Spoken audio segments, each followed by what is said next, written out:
the last 3 months, because of COVID-19, schools have been shut.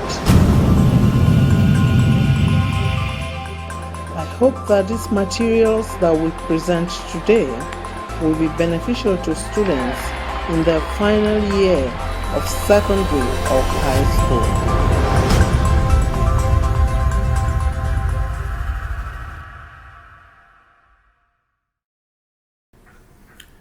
Hello and welcome to this e-learning platform. In today's lesson, we are going to look at the difference between a phrase and a clause. That is a very confusing topic to students. Today we're going to look at it in the very details and get clues on how to clearly distinguish a phrase from a clause. So, what is a phrase and what is a clause? A phrase is a group of words without a finite verb, while a clause is a group of words with a finite verb. So in this definition, we have used the word finite verb. So if you don't know what a finite verb is, then it's going to be impossible for you to understand what a phrase is and what a clause is. For this reason, therefore, we're going to look at what a finite verb is. What is a finite verb?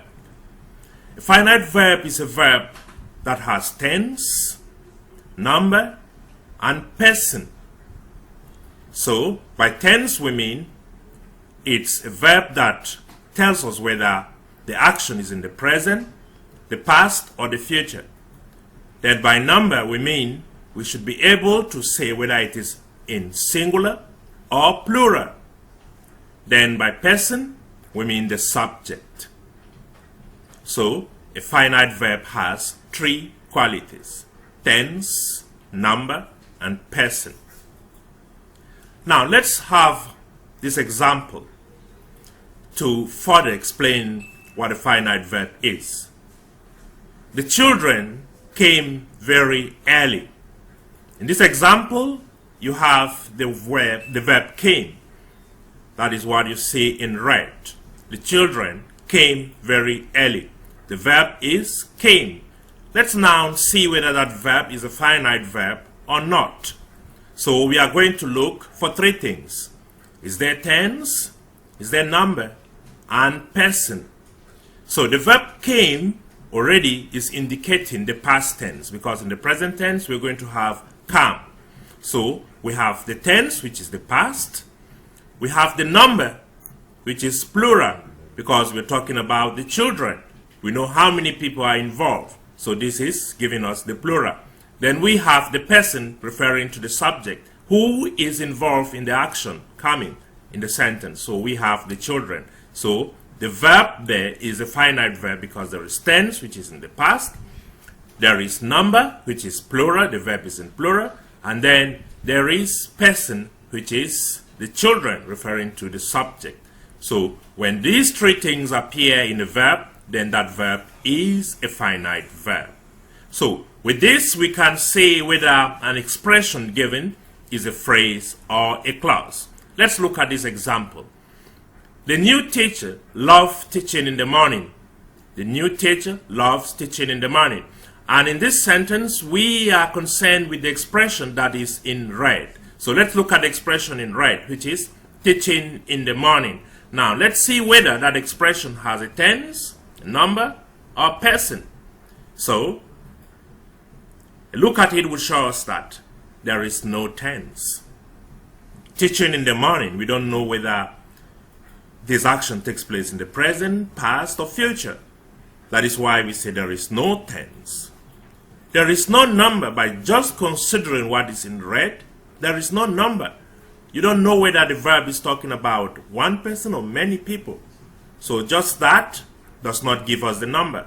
And there is no person. Teaching in the morning. Remember, we consider only what is in the red.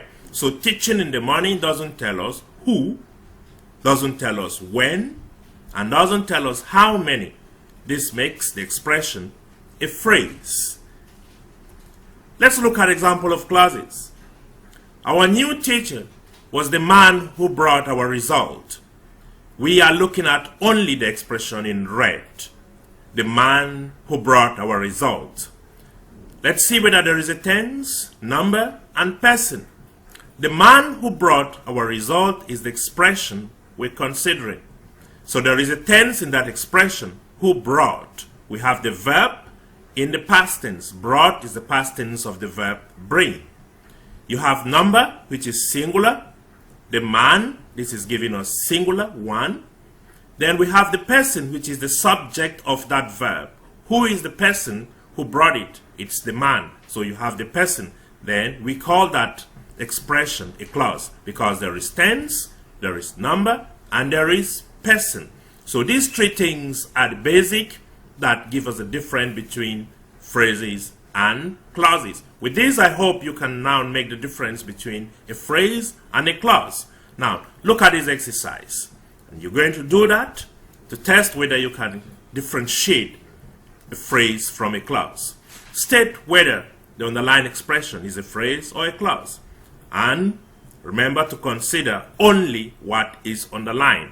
Whoever wants to pass must work hard. In order to get whether it is a phrase or a clause, you do your analysis considering only what is underlined. This takes us to the end of this lesson. Go through the video, do the exercise while waiting for our next lesson. Bye-bye.